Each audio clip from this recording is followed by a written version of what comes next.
Hello students, welcome to my channel fundamental English classes by Pankaj sir.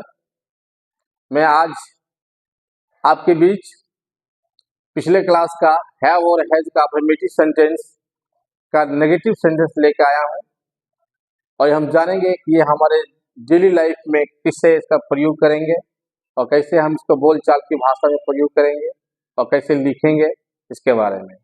जैसा कि आप लोग पिछला सेशन में हम लोगों ने बात किया था कि आपके साथ कि हम हैव और हैज का प्रयोग कहाँ करते हैं, तो आप भली भांति जानते हैं या जान चुके हैं कि हैव और हैज का प्रयोग अधिकार, संबंध, रिलेशन जो होता है उसके साथ करते हैं, जिस पर हमें अपनापन छाया रहे। ऐसे सेंटेंसों में, ऐसे वाक्यों में हम प्रयोग हैव और हैज का प्रयोग करते हैं।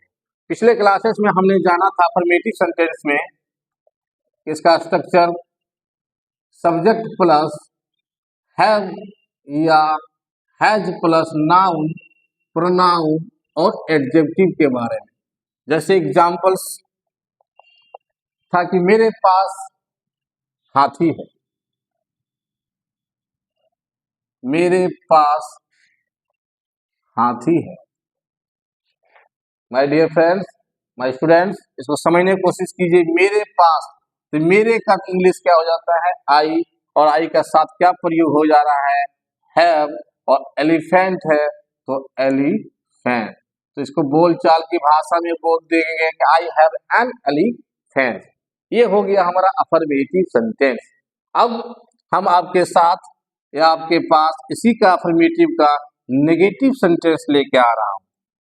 नेगेटिव सेंटेंस मतलब नकारात्मक। नकारात्मक का मतलब होता है कि इसमें मना करने के। जैसे कि मेरे पास हाथी है तो मेरे पास हाथी नहीं है। Just example. तो इसका स्ट्रक्चर लिख लेंगे पहले। तो सब्जेक्ट प्लस हैज या have plus not plus noun, pronoun and adjective, this structure. उसको दूसरे तरीका से भी हम लिख सकते हैं। तो इसको लिखाएंगे सब्जेक्ट प्लस डू या डज प्लस नॉट, और यहाँ पर हैव और हैज के बीच में लग जाएगा have plus noun, pronoun and adjective. Guys, this is a very important for spoken English. इसे एक और तरीका से नेगेटिव में लिख सकते हैं सब्जेक्ट प्लस डोंट, डोंट या डजंट हैव, डोंट या doesn't plus have plus noun and pronoun adjective. Guys, अब हम इसके ऊपर एग्जांपल्स लेंगे। मेरे प्यारे दोस्त स्टूडेंट्स, इसे स्पोकन में प्रयोग करेंगे। स्पोकन मीन्स होता है बोलचाल की भाषा में इस सेंटेंस को बोलेंगे और लिखेंगे के टाइम में इसका प्रयोग करेंगे, इसका प्रयोग। ये बोल्ड हो गया है, ये थोड़ा मॉडर्नाइज है और ये भी तो उससे और बेहतर है। तो अभी एग्जांपल से मेरे पास हाथी नहीं है।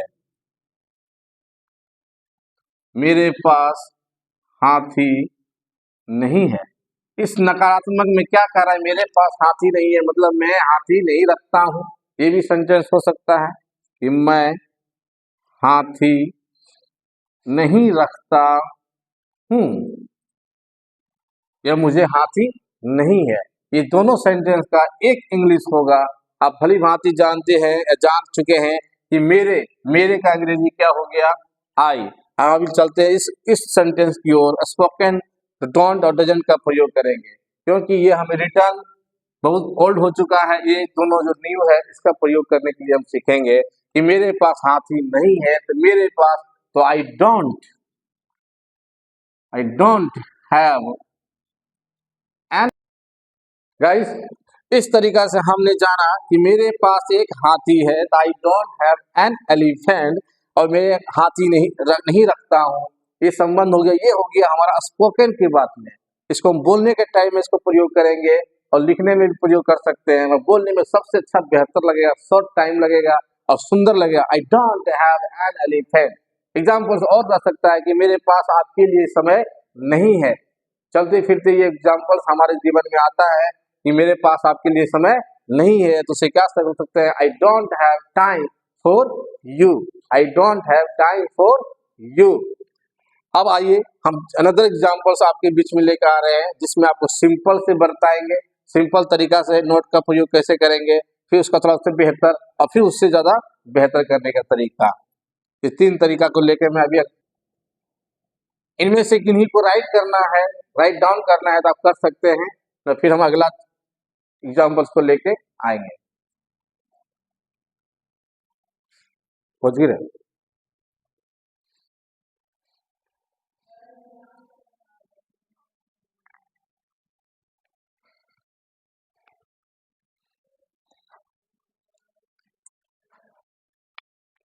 गाइस इस तरीका से हम जानेंगे नकारात्मक संख्या को कैसे प्रयोग करेंगे आपके एग्जाम्पल्स अपने जीवन डेली लाइफ में। बहुत सब आसान से आसान तरीका से इसको हम सीखेंगे, हैव और हैज का प्रयोग नकारात्मक में। अब यहाँ पर हम लोगों ने नोट का जो प्रयोग किए हैं वो सिंपल है, सिंपल में एग्जाम्पल्स आपको हम दे रहे हैं। जैसे कि एग्जाम्पल राजा कि राजा के पास पैसा नहीं है, राजा के पास पैसा नहीं है। तो इसे सिंपल में हम बनाएंगे तो क्या हो जाएगा, राजा और राजा थर्ड पर्सन सिंगुलर नंबर है, उसके साथ लग गया हैज नॉट मनी। अब इसी सेंटेंस को थोड़ा सा बड़ा कर दे तो हो सकता है कि राजा के पास पैसा नहीं है, उसका स्ट्रक्चर हम प्रयोग करेंगे डिफरेंसेस में, सब्जेक्ट प्लस डू या does plus not plus have और प्लस नाउन प्रोनाउन एडजेक्टिव। जैसे कि एग्जाम्पल राजा के पास पैसा नहीं है तो राजा के साथ डू या डज, अब भली भांति जानते हैं राजा थर्ड पर्सन सिंगुलर नंबर है तो उसके पास डू लग जाएगा कि डज लगेगा, डज लगेगा। तो राजा डज नॉट हैव क्या नहीं है उसके पास, मनी। ये हम रिटर्न में लिख सकते हैं, रिटर्न इंग्लिश। अब उसी को एक और बेहतर करने का तरीका है कि इसको शॉर्ट और कर सकते हैं। तो राजा डज नॉट और डू नॉट को एक साथ ले जाएंगे तो हमारा हो जाएगा डजंट हैव मनी। ये हमारा स्पोकन इंग्लिश हो जाएगा, बोलचाल की भाषा में से हम प्रयोग करेंगे और इससे हमारा समय भी बचेगा और टोन भी चेंज हो जाएगा। गाइस और एक और एग्जांपल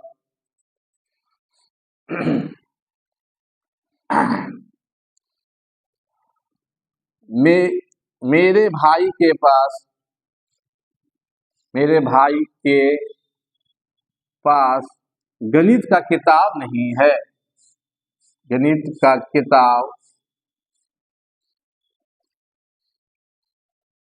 नहीं है। स्टूडेंट्स ध्यान दें कि मेरे भाई के पास, तो मेरा भाई थर्ड पर्सन सिंगुलर नंबर हो गया तो माय ब्रदर